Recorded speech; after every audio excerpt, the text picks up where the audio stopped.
Ang pagkain ay pagpapala mula sa Diyos. Ito ay nagbibigay sa atin ng lakas, siyahan at pagkakataong magsama-sama.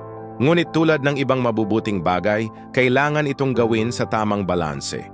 Ang labis na pagkain ay maaaring palatandaan na pinupunan natin ang emosyonal o espiritual na kakulangan sa pamamagitan ng mga pisikal na bagay.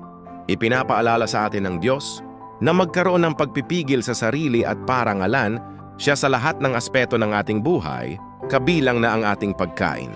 Kapag tayo'y kumakain ng may pasasalamat at katamtaman, ipinapakita natin na ang ating tiwala ay nasa Diyos, hindi sa pagkain.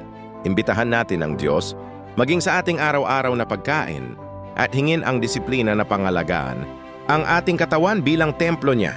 Panalangin. Panginoon, salamat po sa pagkain na iyong ipinagkakaloob. Turuan mo akong kumain ng may karunungan, pasasalamat at pagpipigil. Ikaw ang nais kong sandigan, hindi ang pagkain sa oras ng aking pangangailangan. Amen.